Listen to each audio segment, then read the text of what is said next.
বাড়িতে যদি খুব সহজে এরকম রসালো আর দোকানের মতো গজা বানিয়ে নেওয়া যায় তাহলে আশা করি আর বাইরের থেকে কিনে নিতে হবে না। যারা ভাবছেন গজা বানানো খুব শক্ত তারা অবশ্যই এই রেসিপিটা দেখার অনুরোধ রইল। রেসিপিটা পারফেক্ট করার জন্য থাকছে অনেক টিপস অ্যান্ড ট্রিক। আচ্ছা, ড্রিম কিচেন উইথ ভিলেজ ফুডের নতুন একটা রেসিপিতে তোমাদের সবাইকে স্বাগত জানিয়ে আমার নতুন রেসিপিটা শুরু করছি। আমার আজকের রেসিপি দোকানের মতো পারফেক্ট গজা। প্রথমে গজা বানানোর জন্য নিয়েছি 2 কাপ ময়দা, আর এর মধ্যে দিলাম সামান্য একটু কালো জিরে, আর দিয়ে দিলাম 3 চামচ সাদা তেল। তো আমি যে মাপে নিচ্ছি তোমরা সেইভাবেই নেবে। এখানে 250 গ্রামের মতো ময়দা রয়েছে। আর বন্ধুরা এবার দেখো দিয়ে দিচ্ছি ঘি। তো আমি সাদা তেলটা একদম কম দিয়েছি 3 চামচ, আর দেব এবার ঘি। তো তেল আর ঘি মিলিয়ে 50 গ্রামের মতো দেব। তো বাদবাকিটা ঘি দিয়ে দিলাম। আর দিয়ে দিলাম 1 চামচে 4 ভাগের 1 ভাগ খাওয়ার সোডা। এটা কিন্তু দিতেই হবে, এটা তোমাদের দেখানো হয়নি। ময়দার সাথে সমস্ত উপকরণ খুব ভালোভাবে মেখে নেব। আর আমি এখানে বেশিরভাগটাই ঘি দিয়েছি, তোমরা পুরোটা ঘি কিংবা পুরোটা সাদা তেল দিয়েও এই ময়দাটা মাখতে পারো। তবে গজার রেসিপি যদি ঘি দেওয়া হয় এটা খেতে কিন্তু ভীষণ স্বাদ লাগে, তো সেটাও খেয়াল রাখবে।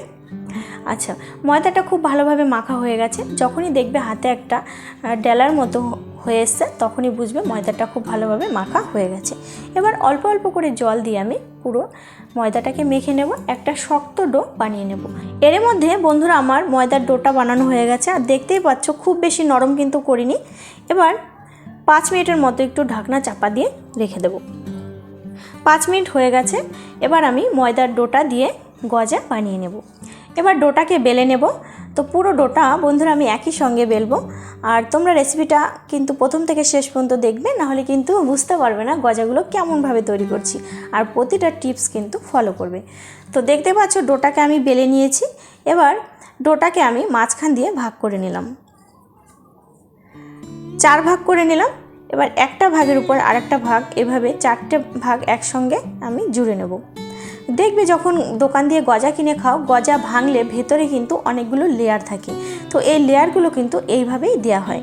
তার জন্য আমি দেখতেই পাচ্ছ মাঝখান দিয়ে কেটে 4 টুকরো করে নিয়ে আবার একসঙ্গে জুড়ে নিচ্ছি। এভাবেই আমি 3-4 বার কেটে কেটে আবার জুড়ে নেব। এটা কিন্তু করতে হবে, নাহলে কিন্তু ভেতরে যে লেয়ারগুলো থাকে গজায় সেটা কিন্তু আর হবে না। একইভাবে আমি দেখো আবারও খুব ভালোভাবে বেলে নিচ্ছি। এবার আবার আমি মাঝখান দিয়ে কেটে নিচ্ছি। তোমাদের যেমন সুবিধা হয় তেমনভাবে কেটে নিয়ে আবার জুড়ে নেবে।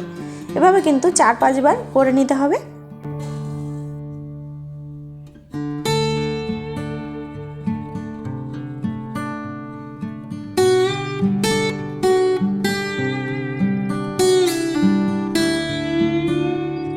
এভাবে তোমরা যতবার কেটে নিয়ে জুড়ে নেবে, যত বেশি জুড়বে ততই দেখবে গজার লেয়ারগুলো বেশি হবে আর গজাগুলো খেতেও ভালো লাগবে। তো আমি অনেকবার করে নিয়েছি। এবার গজাটা আমি কেটে নেব। তো চারদিক দিয়ে একটু সমান করে কেটে নিলাম, আর মাঝখান দিয়ে দেখো 2 ভাগ করে নিয়েছি। তোমরা নিজেদের ইচ্ছে মতো গজা ছোট বড় করে শেপ দিয়ে কেটে নেবে। মাঝখান দিয়ে কাটার পরে এবার আমি ছোট ছোট টুকরো করে কেটে নেব। তো এই গজাগুলো ভাজার পরে কিন্তু একদম ডবল হয়ে যাবে, আর তার জন্য আমি দেখো একটু ছোট সাইজের কাটছি। তো আমি যতটা পরিমাণে কাটছি ভাজার পরে কিন্তু এর ডবল বড় হয়ে যাবে। তো একটা ভাগ দিয়ে আমি 6টা টুকরো করে নিয়েছি, আর অপর ভাগটা দিয়েও আমি 6টা টুকরো করে নেব।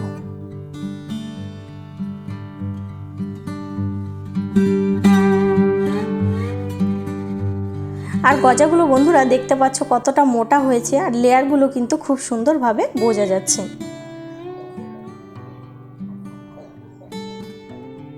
আর বাদবাকি যে সাইডের টুকরোগুলো কেটে নিয়েছিলাম সেগুলো আমি ভেজে নেব, সেগুলো ফেলে দেবো না। এবার গজাগুলো ভাজার পালা। এদিকে উনুনে কড়াই বসিয়ে দিয়েছি, উনুনটা ধরেও নিয়েছি। এবার কড়াইয়ের মধ্যে দিয়ে দিলাম সাদা তেল। অবশ্যই রেসিপিটা সাদা তেল দিয়ে ভাজবো, একদমই সর্ষের তেল দিয়ে ভাজতে যাবে না, তাহলে কিন্তু একটা সর্ষের তেলের গন্ধ বেরোবে।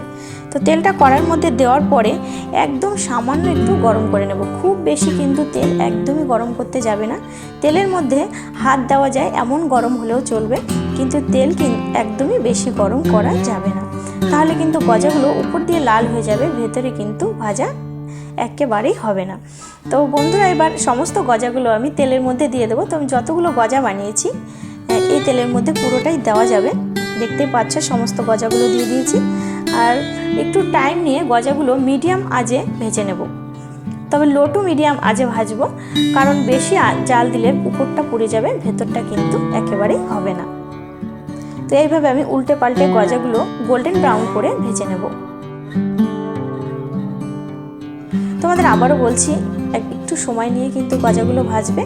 আর রেসিপিটা কেমন লাগলো বন্ধুরা কমেন্ট করে জানিও। এত সুন্দর দুর্দান্ত একটা রেসিপি, অবশ্যই লাইক করো। তোমরা লাইক করলে ভিডিও করার ভীষণ উৎসাহ বাড়ে। আমার ছোট্ট পরিবারের যদি নতুন বন্ধু হয়ে থাকো, আমার চ্যানেলটি সাবস্ক্রাইব করে নিয়ে পাশে থাকা বেল আইকন অন করে আমার ছোট্ট পরিবারের পাশে থেকো, তাহলে নতুন নতুন রেসিপি সবার আগে তোমার কাছে পৌঁছে যাবে। অবশ্যই বন্ধুদের মধ্যে শেয়ার করো। তো এইভাবে দেখো আমি নেড়ে চেড়ে দিলাম একটুখানি। তো 5 থেকে 7 মিনিটের মধ্যে গজাগুলো আমার গোল্ডেন ব্রাউন করে দেখো ভাজা হয়ে গেছে। এবার তেল থেকে ছেঁকে আমি গজাগুলো তুলে নিচ্ছি।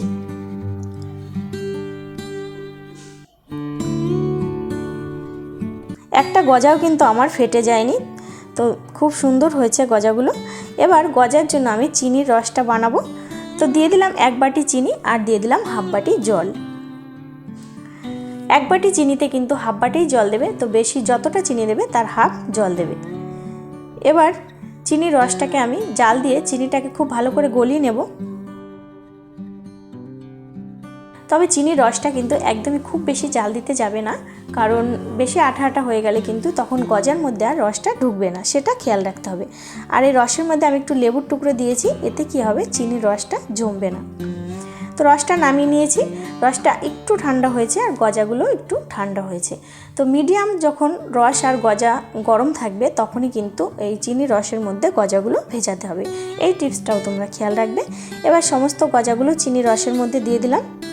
তো মনে হচ্ছে আবার চিনির রসটা একটু কম পড়ে গেছে, তো অসুবিধা নেই, আমি উল্টে পাল্টে এইভাবে দেখো রসটা লাগিয়ে নিলাম।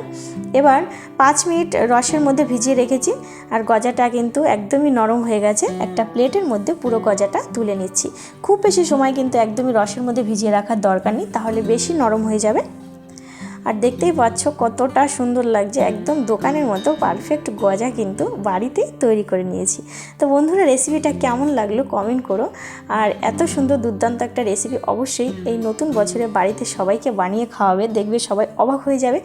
তো নতুন একটা রেসিপিতে নতুন একটা দিনে বন্ধুরা তোমাদের সাথে দেখা হচ্ছে। ততক্ষণে ভালো থেকো, সুস্থ থেকো, সুন্দর থেকো, বাই।